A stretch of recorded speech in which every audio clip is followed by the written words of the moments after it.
Hi guys, I hope you guys can hear me with the cars passing by. My windows are open. It's just too hot. Anyway, as you see me right now, I'm literally outside the magistrate court. The court is the side is like shops. Oh, there's an attorney's office right there. Anyway, so I'm outside the magistrate court. I just cancelled my protection order against the father of my firstborn child. My reason for canceling it is because I'm just tired. I'm so fucking tired. But before I get into that, I really just wanna speak about my experience.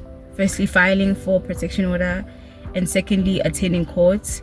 For anyone out there who might just want to prepare themselves, because I was trying to look for videos on YouTube the day I wanted to file a protection order, and I think I found one, but I didn't find a lot of people's stories online. I think this might be helpful to anyone who might be dealing with a case of domestic violence or just harassment or whatever, you know.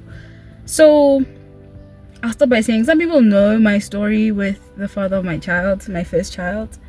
And yeah, it's just not great. Like, for the longest time I've been dealing with emotional abuse from this guy, but I never thought it would ever get physical, right? So we had been having like constant disagreements and misunderstandings, and him going back into the same cycle of just abusing me emotionally, you know, just insulting me and all of that stuff.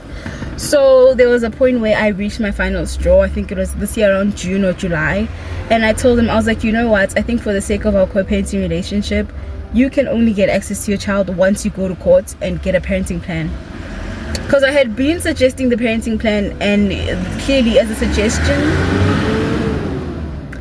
suggestion it wasn't working out, you know. So I had to get to a point where I had to like force things. So I was like, if you want access to this child, and like, just go to court, you know. That's not me saying you cannot see the child, that's me saying you can only see the child once you have a parenting plan, so that we could parent peacefully, right? Cool. Then there was a day where he just rocked up right at my father's house, and he knows he's not allowed to do that. Whenever he comes, it needs to be pre-arranged, and obviously it needs to be pre-arranged like regarding the child. He can't just rock up. So fine, I see his car at the gate, I go out, and mind you, this time I'm like heavily pregnant. I was like 6 or 7 months, I think, if I'm not mistaken, but I was very pregnant, and you could see that I was very pregnant. I go to the gates, I'm like, can I help you? Is the court mediator following you? Why are you here? Because you know you should only be here after we've had a parenting plan. Then he's like, no, I went to court and they said they want a birth certificate, so I'm here to fetch a birth certificate. I'm like, I'll email it to you, bye. Literally. So I'm trying to close the gate. No, this guy pushes the gate, manhandles me. He's trying to force his way in. Hey, I want to see my child. I'm like, dude, you will see your child once we have a parenting plan, right? So now things are bad. Things are violent. Like, there's shouting, there's manhandling. Then he gets things from his car, right? Like snacks, I'm assuming, which were for the child. Like, I think there was a juice bottle, chips and other things, right? And I keep on saying, I'm like, dude, you are not allowed to be here. I'm not going to let you inside, you know. I know some people will be like, yeah, but why didn't you let him see the child? No, we have rules and we have boundaries, right? Like, he cannot just rock up. That's another man's house. It's not your house. Like, you cannot just rock up ikaya, forcing your way in. Firstly, I'm not even allowing you in. I'm telling you, you're not allowed in. You're pushing the gate, you're forcing your way in. Then those things that he had in his hand, he threw them at my face.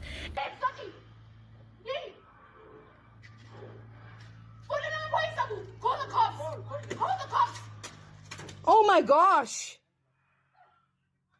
what the hell?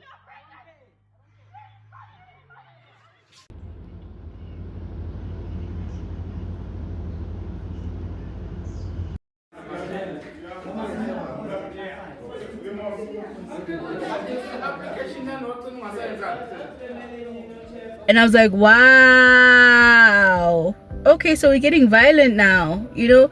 Now we are not inside. Oh, no, let me mention this before we get there. There was a point where he was inside the yard, right? And now I'm genuinely scared. I'm like, I do not know what this guy is gonna do. So I look around. I'm like, I need to look for a weapon now to defend myself. I look for a break. I'm like, dude, I really need you to go. But I saw that my intimidation was not working, right? My intimidation wasn't working. Fine, I leave the break. And then now we're outside the gate. He gets the snacks. He hits me with them on my face. He's still manhandling me. Thank God my neighbor drove past, right? So as my neighbor drove past, I'm shouting. I'm like, please wait. And you know what's funny, guys? Yo, please stop having petty beefs with people. Me and Lobaba Loya, we do not greet each other. I don't know for the past how many years.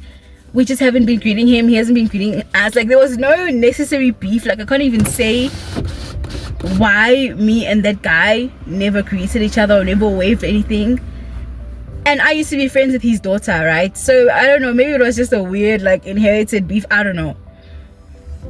But that guy stopped. Like, I was like, yo, thank God. Imagine if that guy had like this weird grudge against me and he was like, yeah, good, they must beat her up, and didn't stop. Because I'm not gonna lie, if that man did not stop his car, I don't know what was gonna happen. So cool, he stops his car, he gets out the car, he even tells him, he's like, yo bruh, I do not know what's happening here, but I think you should go. I can see Hori, things are bad, I think you should go. Now all of a sudden this nigga's acting all respectful, like, oh yeah, yeah, let me just go. Anyway, I was so traumatized that day.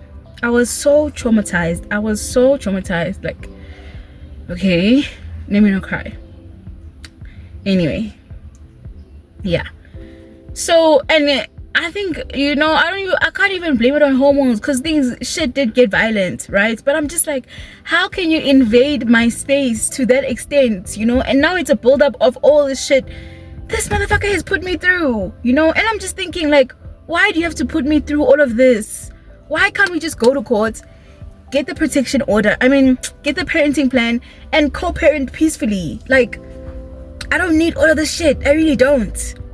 Fine. Now I'm so traumatized. I'm like calling my family members. I call my sister. My sister tells me, she's like, go to the police station and get a protection order, right? Fine. I ask my sister to come with me. I drop my kid off at the babysitter. I go to what you call, let me take a sip.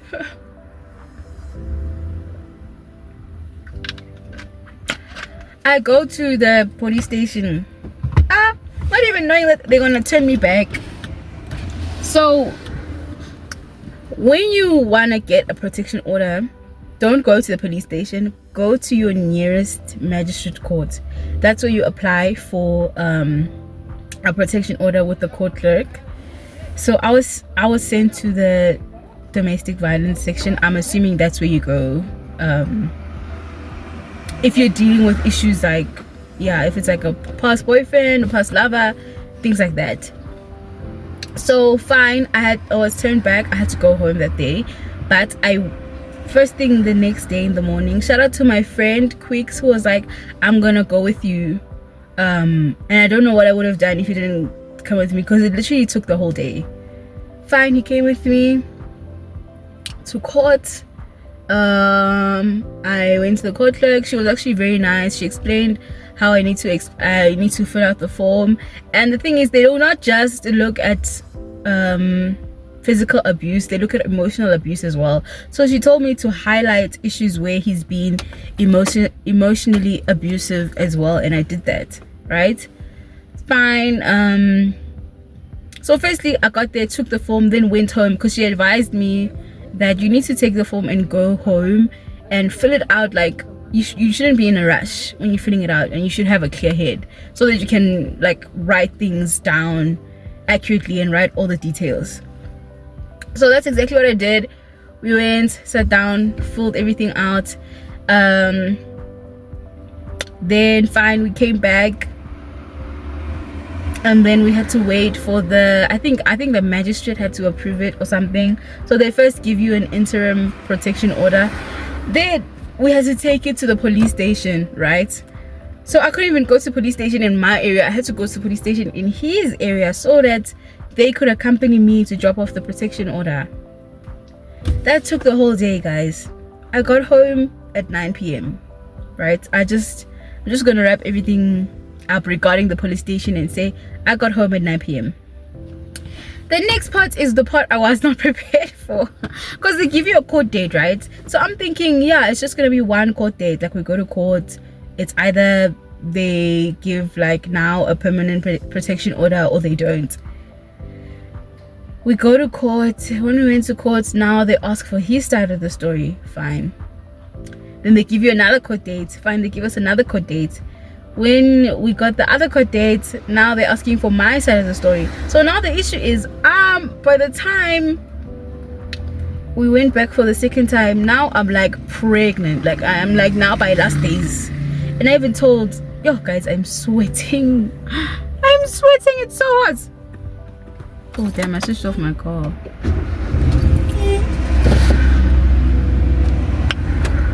Now it's like last days of my pregnancy, and I told the manager, I'm like, yo, I don't even know if I can make this next court dates that you're suggesting, because I might be in labor or something, right? So I suggested that he give me the next closest date, right? But now what happened is that on the next closest date, obviously I'm pregnant. I was really sick that day, so I couldn't attend court. Mind you, while we're having court for the protection order, we're also having court for the parenting plan, because he did actually now go, good for him, he did actually go and file the, I don't know, whatever, for us to have the parenting plan. Then we went on another day. Imagine, guys, I'm pregnant and I'm going up and down court. Like, I don't want to lie, it was really traumatic for me. I don't know, maybe some people might think I'm being dramatic. It was really traumatic. Shout out to my friends, like my close friends, and my partner. I think there were like 2 or 3 days where he came with me to court, held my hand, and if you didn't come with me, I do not know how I was going to survive, because you literally see the person who violated you right there and you have to sit next to him in a room. Like,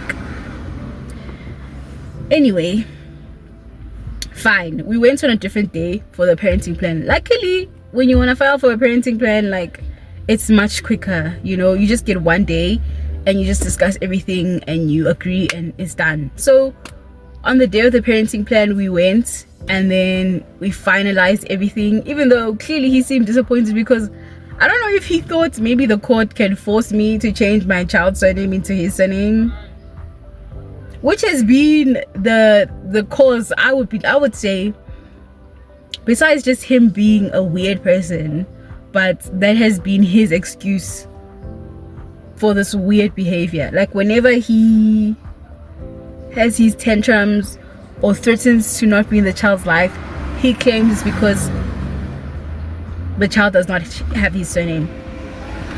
So the magistrate of the children's court was like, I have no authority to force her to change the child's surname. We're not here for that.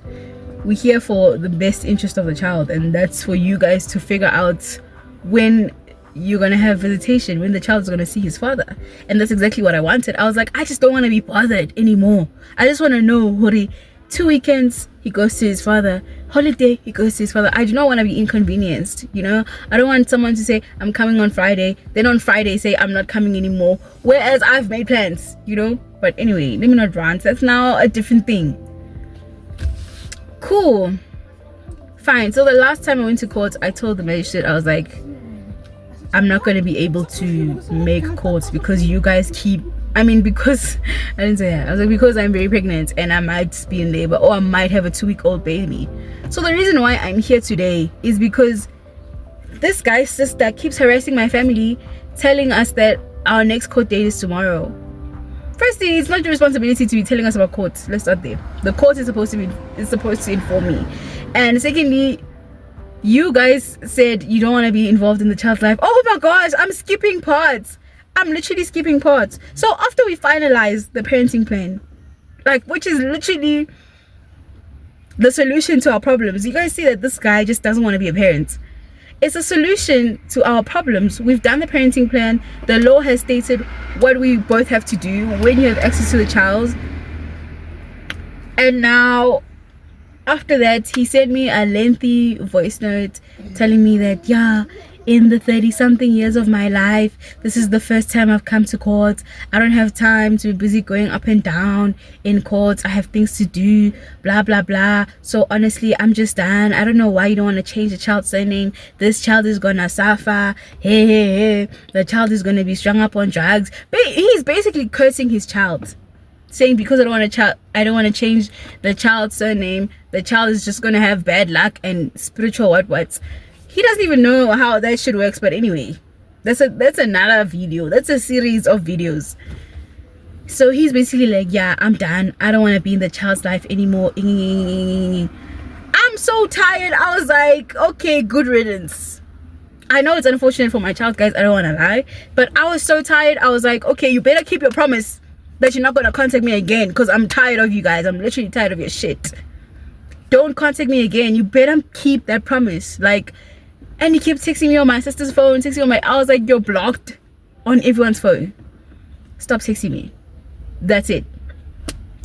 And then now I had to be triggered by his sister, who's literally texting two of my family members and trying to text me, telling us about the court dates. And I told them, like, can you guys leave us alone? Like, can you actually leave us alone? So that's why I came here today, because I was like, at this point, I know it's not like the best advice to cancel a protection order if someone's bothering you, but I'm just like, you know what, I'm just gonna have to hope it was just that day that he got violence and he's not gonna come back to my father's house and do shit again, because I do not know what's gonna happen if he comes back, you know. I was like, let me just cancel this protection order because I'm tired. And even the court clerk, she was just like, just come on the court date, you know. I'm like, I can't, I have a 2-week-old baby. I'm not coming to court with a 2-week-old baby. I'm not even supposed to be out right now. Like, culturally, I'm supposed to be at home until like 2 or 3 months with the baby, preserving my energy, preserving my aura. Like, I cannot be coming to court with a baby. Can you imagine the trauma in this place? And I must bring a little baby in it to be exposed to all those energies. So anyway, I just did this video. Well, firstly to rant, clearly, but also I think to prepare people who want to do a protection order. Like, it's not the most convenient setup for a victim, but if someone is bothering you, I guess I would encourage you to fight. But I just want to prepare you that you need to be prepared that you're going to come to court for maybe at least 3 dates or more. On the day you file a protection order, it might take the whole day, but just be strong. But I just want you to be prepared. It might take the whole day, because, you know, also the public service system, is that the right term to use? They don't have enough resources to make things convenient, right? I don't even want to blame the employees, guys. I don't want to lie. I haven't had issues. Shame. I know I know people have issues with like cops and whatever, but maybe it's because I was pregnant and they were just forced to feel sorry for me. But I received like help from the most, like, yeah, they were fine, man. They were compassionate, they were understanding, but it's just that I think they don't have enough resources to make their jobs as easy as they should be. Yo, my lips are so dry. So yo guys, yazini, be careful who you have babies with. Be careful who you have babies with, honestly. Be careful who you have babies with, who you date, who you marry. Yeah. So now that's that. Alright guys, see you. Thank you for listening to my rant. If you made it to this point of the video, I am so grateful for you giving me time to just listen to my story. I really appreciate it, and please don't judge me. I don't have time for judgmental people. Please like, comment, and subscribe as well. Bye.